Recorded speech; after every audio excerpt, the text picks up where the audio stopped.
Hello po mga kababayan. Ito yun ang parasailing. Yan. So lumipat kami ng galing doon sa balsa.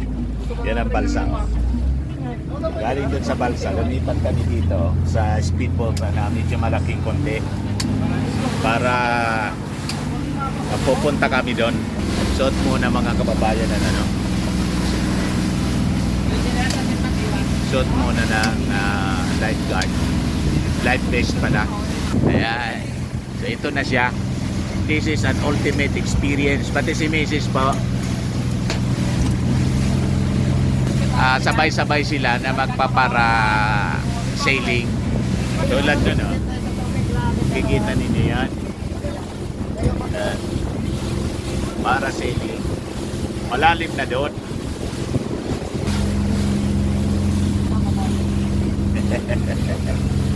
Ako mag-video sa dito sa baba. Pero sila may may kukuha ng video para mas maganda yung mukha. Di ba, napakagandang experience ito sa Boracay. Ayan po.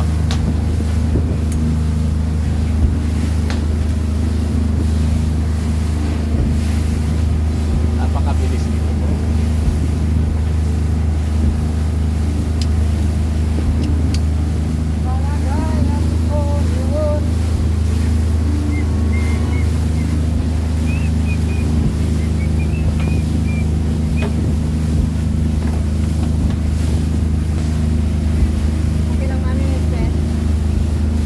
Sinusuotan sila ng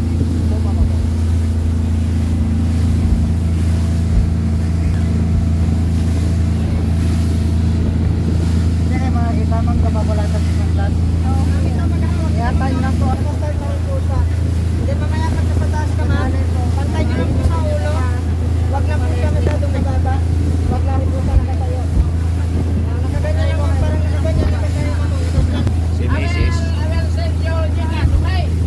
Si Mrs. yung mag-video.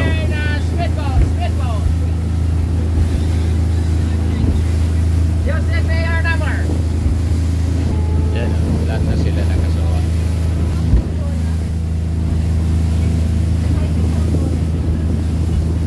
Ganyan po yung parasailing. Nakikita niyo po. Yan.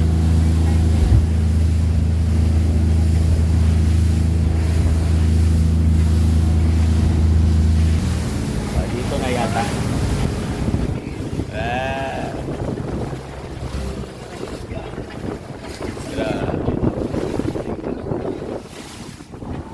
Dito na mismo.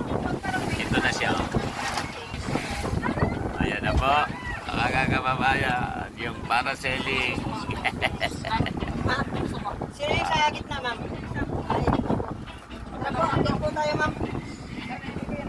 Oo, nakatali naman yan, ma'am. Hindi naman kayo bumitaw. Yan, sasama si Mrs. Yan yung magkakamera. Matanggal ng tsinelas, ma'am. Ayan. Ay, diba?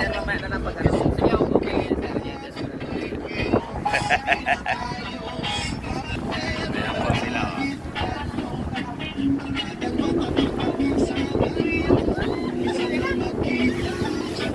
Nandun na sila. Di ba?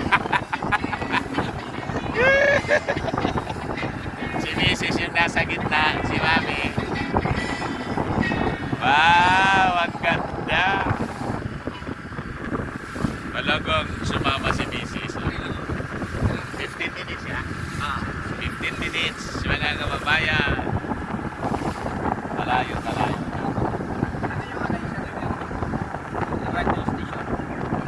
Wala na ako sa radyo. May time na ako sa radyo. Laging na lang ako ngayon. Ayan. Wala na po tayo sa radyo. 2016 pa ako nag-retire. Full-time vlogger ako ngayon. Ito yung ginagawa natin. Wow! Ang ganda talaga. Parang saranggola lang sila. Ito yung tinatawag na parasailing. Parang nasa parachute sila.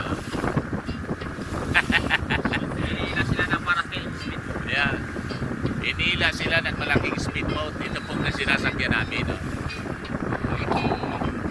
Dito kami nakasakay. Ayan. Ito yung kaibigan natin, bagong kaibigan taga Boracay. Ayan. Nakapalo na siya sa ating, sa ating Facebook and YouTube channel. So, sila yung nag-invite sa amin kanina para ma-experience ito. This is actually an ultimate experience dito po.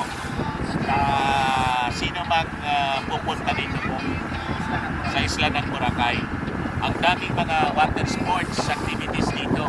Kanina in-enumerate sa atin mga more than 20 sports activities, mga kababayan. Kasama yung hiling ni Digong, yung jet ski papuntang West Philippine Sea. Hindi, dito matagpo. Ayan, nakita ninyo pa, oh. Oh, yun. Oh, di ba? Nakakatuwa talaga dito sa Boracay. Babalik kami dito, Brad, sa next year. Buong family ko na. Ngayon kasi dalawa lang ng anak ko. Si Mrs. tapos dalawa kong anak. 4 yung anak ko. Isama ko. Dalawa may pula. Oh, yung mga lalaki kasi may ikuan kami. Yung negosyo. Hindi maiwanan yung negosyo. Di ba? Against the light. 3 days lang. Dapat sana 1 day. Kaya lang, Bukas may batid pa kayo. bukas pauwi na kami. Pauwi na kami. Check out na kami sa Davis Hotel. Medyo against the light. Hindi ko sa kapit ko sa Ayan o. Hindi ko makita. Anyway, nandun sila. Mga kababayan. Mataas at mataas. Hindi ko na marinig yung sigaw ni Mrs. Hindi naman siguro nagsisigaw. Nag-enjoy na siguro sa taas. Mga kababayan. Marami to. Nagpaparasailing. Marami sila.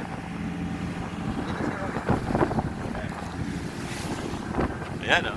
Kita ninyo. Marami. More than 20 siguro nagpaparasailing dito. Ayan. Everyday ganito siya. Dito. Pero ngayong Semana Santa, ngayong Biyernes Santo, ito yung pinakang marami pumupunta rito. Ito yung pinaka. Talagang sanay sila na pag Biyernes Santo, Semana Santa, imbis na tawag dito, punta sa mga churches. Sabi po mamaya pagkatapos. May mga bisita iglesia din sila dito. Mga religyoso din. Pero siyempre, ang daming mga foreigners, kaya sinasama na nila yung activities. Siyempre, mga bakasyonista gusto mag-relax. Di ba? So, tingnan natin yun. Napakataas, mga kababayan. Ilang feet pala siya? Ilang yung 50 meters yung lubid. meters pala? 50 meters yung 150 meters. 150 meters yung lubid. Ayan. Lubid talaga, sa nylon siya. Hindi siya, hindi siya tawag dito. Matibay talaga itong lubid na to. Kasi bagay naman. Ayan. Hindi siya pwede basta't mapatid. Ayan. Parang saranggola sila doon. Mga kababayan. Di ba? Ang ganda.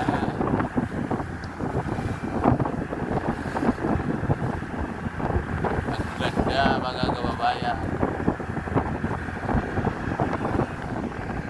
Yan ang paligid ko. Yung bundok doon, island pa rin siya o mainland na siya. Mainland na siya. Yan yung main. Yan ang Katiklan. Yes. Yan. Nandyan yung airport. Yun na yung airport. May tugo na yun. Yun may tugo. Doon pala yung airport. Yan. Yan yung mga windmill dito. May windmills pala rito. Matagal na ba yan? Nakasaklan. Matagal na din yan, na windmills. Matagal na rin yan. May windmills po dito, parang yung sa Ilocos po. Yung Ilocos kasi mostly sana yung beach yun. Oo, Dito naman sa bundok siya. sa bundok. Ayan. Yun yung Saan yung Antique? yun sa likod ng bundok na yan. Oo. Ito Aklan ito. Dito ang Aklan. Aklan. Tapos yung Antique sa likod. Katiklan yan. Oh. Katiklan niya. Tapos itong island, Boracay. Boracay. Talagang pangalan niya Boracay. Yung Boracay, 3 barangay yun. 3 barangay. Oo, ibig sabihin mayroon siyang yaman. Ito po, para makita niyo. Ito talaga yung island ng Boracay. Oo, Composed of 3 barangays. barangays. Yan. Tapos tingnan ninyo. Dati hindi man siya ganyan na napakaraming mga establishments nung panahon. Pero ngayon, talagang dumami. Dumami yung mga nag-invest dito. Yan. Ang dami mga hotels, resort, siyempre. Kasi mga restaurants po. Galing pa sa Manila. Yung iba, yung mga Jollibee. Nandito na rin. Macdo, Inasal, Chowking. Diba? Pero, siyempre, yung mga restaurants dito po na mga napaka-class na restaurant, masasarap yung pagkain kanina. Doon sa Sans Hotel kami. Pinatpat. Kaya matagal kayo bumalik eh. Nawala kami.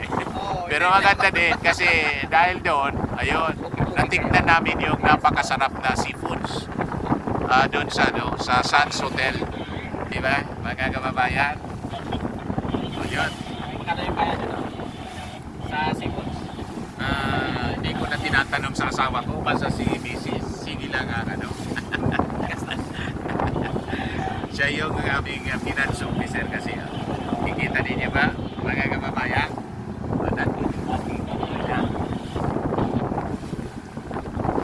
Di ba? Hindi na lang makita. Malayo kasi.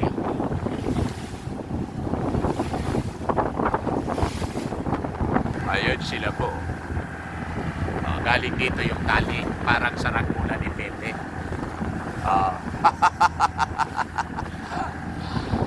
Di ba po? Mga kababayan, 15 minutes sila niyan na naka-flow. Yan.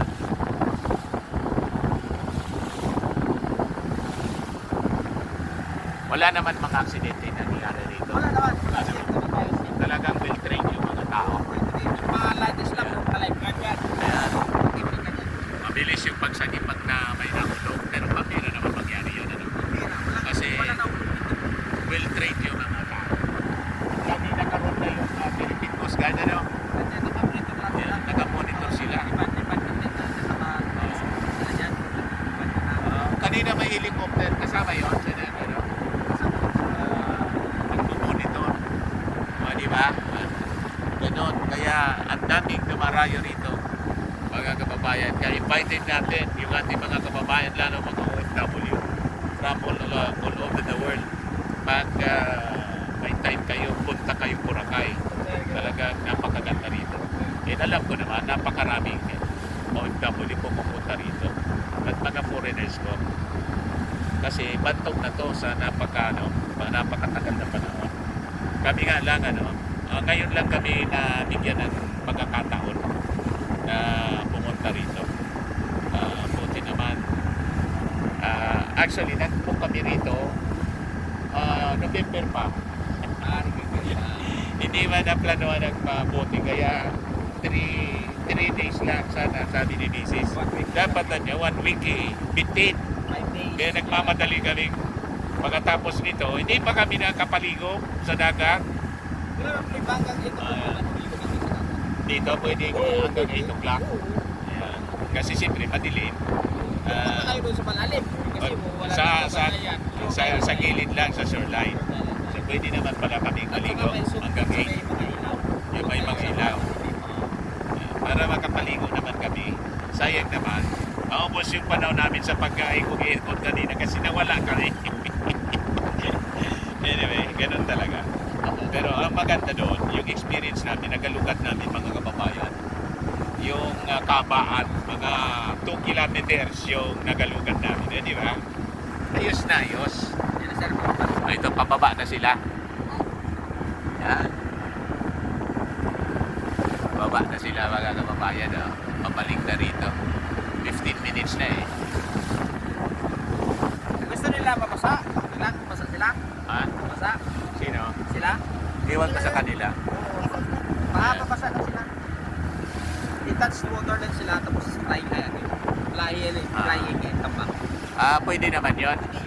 Hindi Kaya naman ikaw dito yung focus ka talaga dyan kasi ikaw yung dyan. Hindi man sila na mahulog dyan, ano? Ay, hindi sila bumulog. Ihulugan natin para mabasahin. Mabasa yung paa. Oo. Pero tatas din. Itaas ko po, tapos balik na dito sa... Pwede naman pala, ganoon. So tingnan natin. Pababa na, palapit ng palapit, palaki ng palaki. Yan message kita sira, yung message kita sa ano sa... Message mo lang ako sa Facebook. Kasi para kung ano, pagbalik ko dito, hindi ako dito. Ayan po sila. Wala mo kami mga friend yan dito. Yung train na tayo dyan. Safe na safe kayo yung message. Palaki ng palaki. Saka i-share ko yung mga ano, share ko yung mga vlog ko. Ayan na sila po. Ang bilis pala, no? Yung kawi-kaw sa amin. Ano yung kawi-kaw? Yung Maghatak. maghatak. Kasi makina yan dyan sir eh. Marami na. Mabilis lang sila, oh. Enjoy na enjoy yung asawa ko. Ayan, ang nasa gitna, yung misis ko. Siya yung may hawak ng camera. Ayan, oh. Hoy, ibabagsak kayo daw. Alam nila sir, alam nila. Tinuruan na sa kanila. Ayan.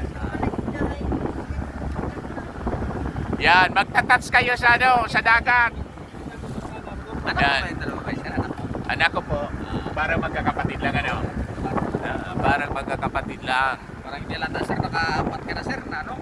Ayan po, babagsak sila sa tubig para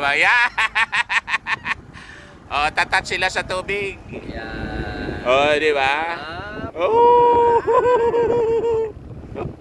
Ganun pala yan. Dito ba na ito? Tapos Kaway sir, kaway. Ano po sila? Yoy, kaway, mami. Kaway. Oh! Nagtuwa si Mami para nagtuwa sa kayo natin kakahintay kanina eh. Tuwag-tuwa si Mama. Di ba?